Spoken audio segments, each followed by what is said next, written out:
Hi guys, welcome back to the channel. I was off last week because we were just getting back from vacation and I had a lot to do, let's be honest. So I didn't have time to record a video last week.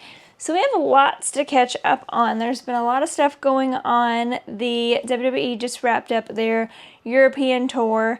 And if I'm being honest with you guys, I love our WWE fans and other countries, and the crowds are amazing over there, but it was not good for me because I could not keep up with what time everything came on, and then I would forget what time it came on and get on X and see spoilers, and so it was just a hot mess for me, especially when the week I was on vacation, because we were out in California. So not only was there a time change, but there was the time change with them being in Europe. And so it was just chaotic for me. So I am glad that they will be back in the United States on Friday night for SmackDown. But I will say the crowds overseas for those events was electric. I have to give them their props there. So we're just going to catch up on a lot of things today. Today's going to be just a wrestling yap. We're going to talk about a lot of stuff, and we are counting down the days till WrestleMania. We are only 18 days technically away now. So it is coming sooner rather than later. So the first thing that I want to talk about is I'm going to Backlash. So tickets for Backlash went on sale while I was on vacation, and I was able to log in and snag some. So we will be going to Backlash in St. Louis in May, and I'm super excited. This is only my second WWE event, and it's my first PLE. So I am very excited. I've never been to St. Louis before, so I'm excited to see that area as well. We'll have to do a couple touristy things while we're there, but we're just going to be there for a short period of time. So can't jam too much into that schedule, but I am super excited. I am honestly I'm super excited for WrestleMania, but I'm excited to see what happens after so that I know what I'm going to see at Backlash. I feel okay, I know it. I'm not going to be at WrestleMania. I'm super excited for it, but I want to know what's going to happen afterwards so that I know what I'm going to see live. So I'm super excited. If you're going to Backlash as well, let me know. And yeah, it should be a good time, you guys. So the first storyline that I really want to dive into that we need to catch up on is the Bianca Io Rhea storyline. So this has been crazy, and I still think that it's going to be a triple threat. I think all three of these ladies will be going to WrestleMania, but I will say I was super shocked that Io got the belt from Rhea. I really thought that there was going to be a situation there where Io kind of got cheated out of the belt and she was going to get pushed to WrestleMania, but she shocked me and she shocked the world, and she got the title from Rhea, and now Rhea's kind of like the odd man out per se. She's like, all right, where's my WrestleMania spot? I thought I was going to be there. I thought I had a guaranteed ticket, and Adam Pearce took that away real quick. So it'll be interesting to see if they actually do make this a triple threat, if Rhea does get her match at WrestleMania. But the storyline build-up has been fantastic. I will say, honestly, and you guys can come for me if you want to, but it's Rhea's fault that she lost that belt because she took her eyes off of Io and focused on Bianca in WrestleMania before she even beat Io. And what do they say? Do not count your chickens before they hatch. Because, baby, let me tell you something, Io Sky is not one to be slept on. She is fantastic. She is the master of the sky for a reason. She's amazing. And so, Rhea, I'm sorry. I love you, but it's your fault. You slept on her, and she showed you just what she could do. But regardless, I'm super excited to see these three continue to battle it out. And if they don't turn it into a triple threat, I'm excited to see where the Bianca-Rhea feud will go after WrestleMania then. Because I feel like if they don't turn this into a triple threat, then Rhea is definitely getting that shot after WrestleMania at whichever lady wins. And with the fact that she's been beefing so much with Bianca specifically, I think it's going to be Miss Bianca that she's going to have that feud with. So I overall am impressed with these ladies. Bianca killed it this past week as a referee. I am not surprised that match ended in a DQ. I definitely did not think there was going to be a clear winner. I actually thought that it was going to end much worse than it did. I really honestly thought that we weren't even going to have a decision. I think Rhea has so much pent-up aggression towards Bianca. I thought she was just going to attack her and walk out. But it'll be interesting to see what Mr. Pierce says on Monday, because we know he's always stressing out, especially with these ladies. But I definitely have a feeling that we're looking at another triple threat on our match card for WrestleMania. And that takes me to the other triple threat that we've got. We have Mr. Seth Rollins, CM Punk, and Roman Reigns on the match card. And I'm not going to get too deep into my predictions for WrestleMania, what I think is going to happen, because we're going to do a whole video for that closer to time.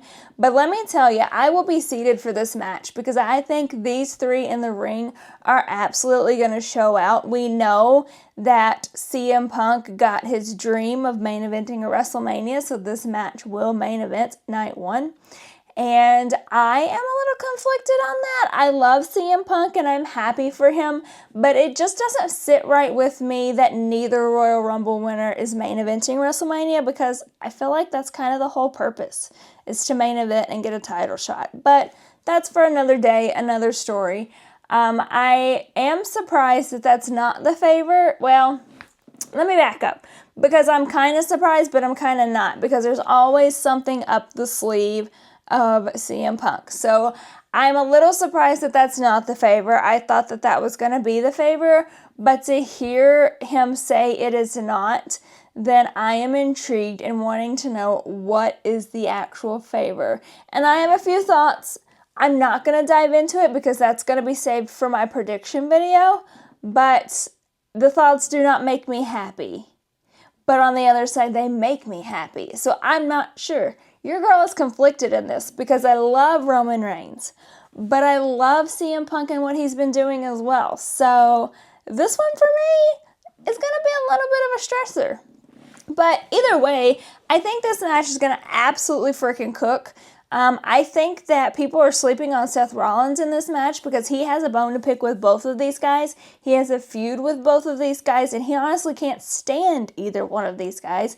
So I think the focus is being shifted on Punk and Roman, and people are really sleeping on what Rollins can do. So it'll be interesting to see how this all plays out. But let me tell you something. I know that my wise man is going to be stressed out during this next couple weeks. He is going to be losing sleep. He's not going to be counting them sheep. He is going to be stressed out. So if you guys could send some flowers or some alcohol or some brownies, chocolates, whatever to Paul Heyman, he might need them because he's going to be stressing. And then, of course, we have the big feud with Naomi and Jade. And can I just say, Naomi's work right now is chef's kiss. She is absolutely freaking killing it. Her character is amazing. And I want more. I hope she stays in this heel role for a very long time because I am loving what she is giving me right now. And I literally am sitting on my couch waiting for her every single week. And not to take anything away from Jade, because she's killing it too. And I'm glad she's back in the ring. I'm glad to see her again. And I honestly cannot wait for this matchup because I know these two girls are about to go in and go hard. But I will be honest with you, I hope my girl Naomi is standing tall at the end because I think there's more to this storyline that we have to dive into. And I feel like if Jade wins, it's kind of like a redemption and the storyline's over. So I hope we don't get that. But I'm loving Naomi. I don't care. I don't care if you think she did wrong. I love her. I will support her rights and her wrongs because I love her. So give me more Naomi. Please give me more Naomi. And then let's talk a little bit about some rumors that we've heard. So we've heard that Evolution is coming back, which is the all-female pay-per-view event. And I am here to say that I'm all here for that. Our women need to be booked better. They need to have more creative. They need to have more main events. So to give us a women-led, women-only pay-per-view back would be fantastic. Plus, let's talk about the women rosters right now because they are absolutely at their peak. These rosters for all three brands, Raw, SmackDown, and NXT, are superb. And they are only getting better, you guys. Like, NXT used to be like the little brother of the brands, and now with the women and the title reigns and the matches and everything that they have on there, they compete hand in hand. And so I am all here for a women only main event because I think we have the roster and the talent to make it one of the best PLEs in the year. I think it's going to absolutely cook. So I hope that these rumors are true. I hope we are getting an Evolution Part 2, and I'm ready to see what's happening and what's in store for it. Because like I said, these women are absolutely running circles right now around the men.